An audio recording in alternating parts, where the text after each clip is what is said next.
Hello friends, welcome to my YouTube channel. તો આજના આ વિડીયોની અંદર આપણે ગુજરાત મેડિકલ કાઉન્સિલિંગ વર્ષ 2025 માટે પ્રશ્નો જેવા કે ગુજરાત મેડિકલ કાઉન્સિલિંગની સંપૂર્ણ પ્રોસેસ છે તેને સરળતાથી આ વિડીયોની અંદર સમજાવવામાં આવેલી છે. ત્યારબાદ હવે આજે જે ગુજરાતનું રજિસ્ટ્રેશન અને પિન પરચેસની જે પ્રોસેસ હતી તે આજે પૂર્ણ થઈ ગઈ છે. સાથે સાથે 21 જુલાઈ 2025 ના રોજ સુધી આપ ડોક્યુમેન્ટ વેરીફાઈ કરાવી શકો છો. ત્યારબાદ ગુજરાતનું મેરિટ લિસ્ટ ક્યારે જાહેર કરવામાં આવશે તેની સંપૂર્ણ માહિતી આપવામાં આવેલી છે. ત્યારબાદ હવે મેરિટ આવશે ત્યારબાદ શું કરવાનું રહેશે, ત્યારબાદ મોક રાઉન્ડ ડાયરેક્ટ ચાલુ થશે કે પ્રથમ રાઉન્ડની ચોઇસ ફિલિંગ ચાલુ કરવામાં આવશે. આ બધા જ જે પ્રશ્નો છે આપના મનની અંદર મૂંઝવી રહ્યા છે એ બધા જ પ્રશ્નોનો હલ આ વિડીયોની અંદર આપવામાં આવેલો છે. તો ચાલો વિડીયોની શરૂઆત કરીએ. તો સૌથી પ્રથમ જે વિદ્યાર્થીઓ અમારા વોટ્સઅપ ગ્રુપની અંદર જોઈન નથી થયા એ વિદ્યાર્થીઓ આ વિડીયોની કમેન્ટ સેક્શનમાં વોટ્સઅપ ગ્રુપની લિંક આપવામાં આવેલી છે, ત્યાંથી જોઈન કરી શકે છે. અને ત્યાં આગળ રેગ્યુલર બધી અપડેટ્સ આપવામાં આવતી હોય છે, તો આપણે બધી જ અપડેટ્સ ત્યાં મળી રહેતી હોય છે.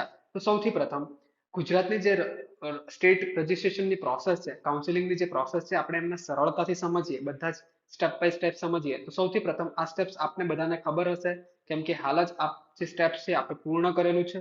સૌથી પ્રથમ રજિસ્ટ્રેશન માટે આપણે સૌએ શું કર્યું હશે, ઓનલાઈન વેબસાઇટ પરથી 11,000 નું પેમેન્ટ કરીને પિન ખરીદી બાદ શું કર્યું હશે, રજિસ્ટ્રેશન ડોક્યુમેન્ટ્સ અપલોડ કર્યા હશે, ત્યારબાદ અપોઇન્ટમેન્ટ લીધી હશે અને ત્યારબાદ નજીકના હેલ્પ સેન્ટર પર જઈને ડોક્યુમેન્ટ્સ વેરીફાઈ કરાવડાવ્યા હશે. ત્યારબાદ શું થશે, હવે તમારી આટલા સુધીની જે પ્રોસેસ છે, આજ દિવસ સુધીની તમારી આટલી પ્રોસેસ પૂર્ણ થઈ ચૂકી છે. ત્યારબાદ ગુજરાત મેડિકલ કાઉન્સિલિંગ દ્વારા ત્યારબાદ શું કરવામાં આવશે, જેટલા લોકોએ ડોક્યુમેન્ટ્સ વેરીફાઈ કરાવ્યા છે, ગુજરાતના જેટલા પણ હેલ્પ સેન્ટર છે, ત્યાં આગળ જેટલા લોકોએ પોતાના ડોક્યુમેન્ટ વેરીફાઈ કરાવ્યા છે એ બધા જ લોકોની ચકાસણી થશે ફરીથી. ત્યારબાદ ડોક્યુમેન્ટ વેરિફિકેશનના આધારે છેલ્લા દિવસથી ક્યારે સુધી મેરિટ આવી શકે છે, તો આજે જે છેલ્લો દિવસ 21 જુલાઈ 2025 નો ડોક્યુમેન્ટ વેરિફિકેશનનો છેલ્લો દિવસ છે, ત્યારબાદ આગલા 10-12 કામકાજ દિવસની અંદર ગુજરાતનું જે મેરિટ છે જાહેર થવાની સૌથી વધુ સંભાવનાઓ રહેલી છે. ત્યારે શું થશે, ઓફિશિયલ વેબસાઇટ પર શું ગુજરાતનું મેરિટ લિસ્ટ એક જનરલ મેરિટ સાથે સાથે એક કેટેગરી મેરિટ લિસ્ટ જાહેર કરવામાં આવતું હોય છે. હવે તમારું મેરિટ લિસ્ટ જાહેર થાય છે ત્યારબાદ શું થશે, કાં તો મોક રાઉન્ડ એટલે કે ટ્રાયલ રાઉન્ડ અથવા તો પ્રથમ રાઉન્ડની ચોઇસ ફિલિંગ ચાલુ થશે. મોક રાઉન્ડની અંદર તમને સેમ રીતે પ્રથમ રાઉન્ડની અંદર જેવી રીતે તમે ચોઇસ ફિલિંગ કરો છો એવી રીતે ચોઇસ ફિલિંગ કરવાની અને તમારે માત્ર ટ્રાયલ રાઉન્ડ એટલે કે તમને કોલેજ પણ અલોટ કરવામાં આવશે, એ માત્ર ટ્રાયલ હશે. એ કોલેજ પર તમે કોઈ પણ જાતનો પોતાનો જે હક છે, દાવો છે, કરી શકતા નથી. ગુજરાતની અંદર લાસ્ટ 2-3 વર્ષથી મોક રાઉન્ડ નથી થતો, મોસ્ટલી પ્રથમ રાઉન્ડ જ ચાલુ થતો હોય છે ડાયરેક્ટ ચોઇસ ફિલિંગ માટે. તો પ્રથમ રાઉન્ડની ચોઇસ ફિલિંગ ચાલુ થાય છે ત્યારબાદ શું કરવાની રહેશે, અહીં ધ્યાનથી સાંભળજો. હવે સૌથી પ્રથમ આપણે લોગિન કરવાનું છે. લોગિન માટે તમારો પિન, તમારો જે સિરિયલ નંબર, યુઝર આઈડી છે, પાસવર્ડ છે, ત્યારબાદ જે કેપ્ચા છે લોગિન કરો, ચોઇસ ફિલિંગ કરો તમારા રેન્ક અનુસાર. ત્યારબાદ પોતાની ચોઇસ ફિલિંગની પ્રિન્ટ આઉટ લેવાની અને પ્રથમ રાઉન્ડનું હવે મેરિટ જાહેર કરવામાં આવશે, એટલે કે પ્રથમ રાઉન્ડનું એલોટમેન્ટ કરવામાં આવે છે. હવે ત્યાં આગળ બે કેટેગરીના વિદ્યાર્થીઓ હશે. સૌથી પ્રથમ જે વિદ્યાર્થીને પ્રથમ રાઉન્ડની અંદર એડમિશન અલોટમેન્ટ થાય છે, ચોઇસ ફિલિંગ કરી હતી ત્યારબાદ એ વિદ્યાર્થીને અલોટમેન્ટ થાય છે કોઈ પણ કોલેજ, એટલે કે પ્રથમ રાઉન્ડમાં કોલેજ મળી એ વિદ્યાર્થી, તો એ વિદ્યાર્થીએ શું કરવાનું, વિદ્યાર્થીએ ફરીથી પોતાની જે લોગિન ડિટેલ્સ છે લોગિન ડિટેલ્સ નાખીને લોગિન કરવાનું. લોગિન કર્યા બાદ એલોટમેન્ટ લેટર ડાઉનલોડ કરવાનું. એટલે એલોટમેન્ટ લેટર તમે જ્યારે અલોટમેન્ટ થશે ત્યારબાદ તમારો લોગિનની અંદર એક અલોટમેન્ટ લેટર હશે, ડાઉનલોડ કરવાનું. અલોટમેન્ટની અંદર તમારી કઈ કોલેજ છે, કઈ કેટેગરી મુજબ, કેટલા રેન્ક મુજબ તમને કોલેજ મળી છે એ કોલેજ તમને દેખાડશે. અલોટમેન્ટ લેટર ડાઉનલોડ કરવાનું. ત્યારબાદ તમારી ટ્યુશન ફીસની અંદર તમે ઓનલાઈન વેથી અથવા ઓફલાઈન ચેક, ડીડી, ડિમાન્ડ ડ્રાફ્ટથી ભરી શકો છો. ત્યારબાદ તમારે ફરીથી હેલ્પ સેન્ટરની અપોઇન્ટમેન્ટ લેવાની રહેતી હોય છે અને પોતાના ઓરિજિનલ ડોક્યુમેન્ટ્સ છે, તમારું જે અલોટમેન્ટ થાય છે ત્યારબાદ તમારે તમારા ઓરિજિનલ ડોક્યુમેન્ટ જમા કરાવવાના રહેશે. અને એ પણ કોની અંદર, પરબીડીયું હશે એની ઉપર તમારે સંપૂર્ણ માહિતી આપવાની રહેશે. અને ત્યારબાદ અપોઇન્ટમેન્ટ લીધી હતી તમે, એ અપોઇન્ટમેન્ટ લીધેલા દિવસે હેલ્પ સેન્ટર પર જઈને ઓરિજિનલ ડોક્યુમેન્ટ જમા કરાવવાના થતા હોય છે. હવે નોંધ લેવાની, જે વિદ્યાર્થીઓ પોતાના ઓરિજિનલ ડોક્યુમેન્ટ જમા કરાવતા હોય છે અને વિદ્યાર્થીઓ કાઉન્સિલિંગ પ્રોસેસ બાદ પણ મતલબ એ જે મળેલ કોલેજ છે કેન્સલ નથી કરાવતા, તો એ વિદ્યાર્થીના જે ડોક્યુમેન્ટ્સ છે એ આવતા 5 વર્ષ પછી આપવામાં આવતા હોય છે. પોતાની મળેલ કોલેજની સીટને શું કરવાની રહેશે, સિક્યોર કરવાની રહેશે. હવે જે વિદ્યાર્થી પ્રથમ રાઉન્ડ બાદ અપગ્રેડેશન માટે જવા માંગે છે, તો એ વિદ્યાર્થી શું બીજા રાઉન્ડની રાહ જોવાની રહેશે.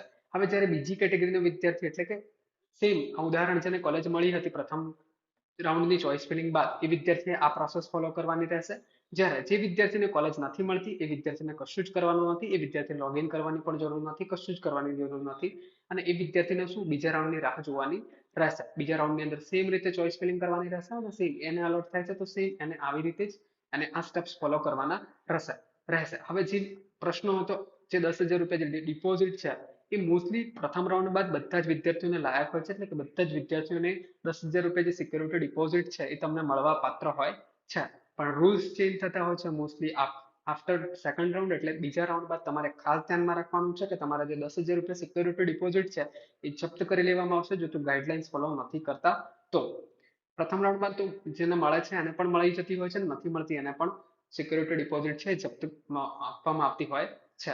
ત્યારબાદ હવે જે વિદ્યાર્થીઓ અમારા પેઇડ કાઉન્સિલિંગમાં જોડાવા માંગે છે તેમને કયા કયા લાભો મળતા હોય છે, તો આ જે પ્રોસેસ છે જટિલ હોય છે, કોમ્પ્લેક્સ હોય છે. તો એની અંદર રજીસ્ટ્રેશનની સંપૂર્ણ માહિતી રાઉન્ડ 1, 2, 3 મોક રાઉન્ડ સુધી તમને સંપૂર્ણ રજીસ્ટ્રેશનની અંદર માહિતી આપવામાં આવતી હોય છે. ચોઇસ ફિલિંગમાં તમારા રેન્ક મુજબ તમને રાઉન્ડ 1, 2, 3 ની કમ્પ્લીટ માહિતી આપવામાં આવતી હોય છે. અપગ્રેડેશન માટે જવા માંગો છો તો તેની અંદર રાઉન્ડ 2, 3 અને મોક રાઉન્ડ સુધી માહિતી આપવામાં આવતી હોય છે. સ્કોલરશિપ ગુજરાતની જેવી કે એમવાયએસવાય, મુખ્યમંત્રી સ્વાવલંબન યોજના, chief minister scholarship scheme, receipt card, digital ગુજરાતની સંપૂર્ણ માહિતી, બોન્ડ વિશેની સંપૂર્ણ માહિતી. સાથે સાથે એક નવો ઇનિશિયેટિવ એ છે કે માત્ર જે વિદ્યાર્થીઓ વોટ્સઅપ પેડમાં જ જોડાવા માંગે છે તેઓએ કોમેન્ટ સેક્શનમાં આપેલ લિંકથી રીડાયરેક્ટ થઈને પેમેન્ટ કરીને જોડાવાનું રહેશે અને એની ફીસ માત્ર 800 રૂપિયા હોય છે. હવે જે વિદ્યાર્થીઓ ગરીબ અને આર્થિક સ્થિતિમાં હોય એ વિદ્યાર્થીઓ વોટ્સઅપ પર જઈને શું કરવાનું રહેશે, એ વિદ્યાર્થીઓ પોતાનું જે ઇન્કમ સર્ટિફિકેટ કે જે પણ છે પ્રૂફ એ મોકલવાનું રહેશે અને એ વિદ્યાર્થીઓને ફ્રીની અંદર એ વિદ્યાર્થીઓને વોટ્સઅપ પેડ ગ્રુપની અંદર જોઈન કરવામાં આવતા હોય છે. ગરીબ અને આર્થિક સ્થિતિ સારી નથી એ વિદ્યાર્થીઓને. હવે જે વિદ્યાર્થીઓ પેડ ગ્રુપની અંદર પેડ કાઉન્સેલિંગની અંદર જોડાવા માંગે છે વિદ્યાર્થીઓ આ નંબર પર સંપર્ક કરવાનો રહેશે 81 41 53 30 તેવી વધુ માહિતી માટે. હવે કોલેજ મળ્યા બાદ હવે તમને કોલેજ મળશે ત્યારબાદ ઘણા બધા વિદ્યાર્થીઓને આ પ્રશ્ન દરેક વર્ષે મૂંઝવતો હોય છે કે પ્રથમ કે બીજા કે ત્રીજા રાઉન્ડની અંદર તમને કોલેજ મળે છે, તમે છેક મોક રાઉન્ડ સુધી જવા માંગો છો તો તમને અલોટમેન્ટ બાદ તમારે કન્ફર્મેશન ફીસ પે કરીને અને ડોક્યુમેન્ટ વેરીફાઈ કરાવીને કોલેજ કન્ફર્મ કરી લેવાની છે. એ કોલેજ પર્ટિક્યુલર જે તમને કોલેજ મળી છે ત્યાં આગળ જઈને તમારે રિપોર્ટિંગ કરવાની જરૂર હોતી નથી. જે પણ અપડેટ્સ હશે હું ચોક્કસપણે એ અપડેટ્સ પણ તમને આપતો રહીશ. ત્યારબાદ અપગ્રેડેશન ગયા બાદ આપ છેલ્લા રાઉન્ડ બાદ કોલેજનું રિપોર્ટિંગ કરાવી શકો છો. એટલે મૂક રાઉન્ડ પછી કોઈ પણ રાઉન્ડ નથી હોતો, ત્યારબાદ તમે કોઈ પણ અપગ્રેડેશન માટે નથી જઈ શકતા. તો તમને મૂક રાઉન્ડની અંદર જે પણ કોલેજ મળશે ફાઇનલાઇઝ હશે, કાં તો તમે એને એક્સેપ્ટ કરશો કાં તો એને છોડશો. તો તમે ત્યારબાદ શું કરી શકો છો, એ કોલેજનું રિપોર્ટિંગ કરી શકો છો. હવે આ પ્રશ્ન હતો મેરિટ ગુજરાત 2025 નું ક્યારે આવી શકે છે, તો આપ જાણો છો તે મુજબ 21 જુલાઈ છેલ્લી દિવસ છે. આનાથી વધુ એક્સટેન્શન થવાની સંભાવનાઓ બહુ ઓછી છે.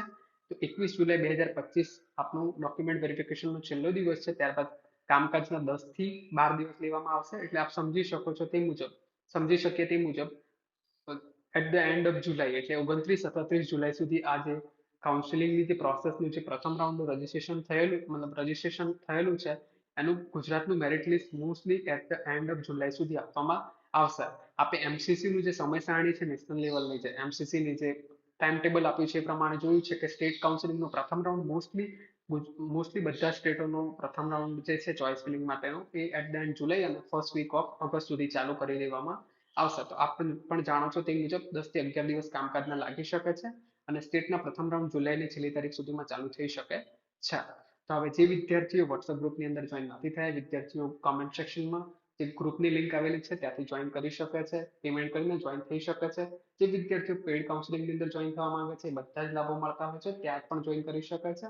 સાથે સાથે આ વિડીયો જો આપને પસંદ આવે છે તો પોતાના મિત્રો સાથે શેર કરવાનું ભૂલશો નહીં. Thank you for watching till the and.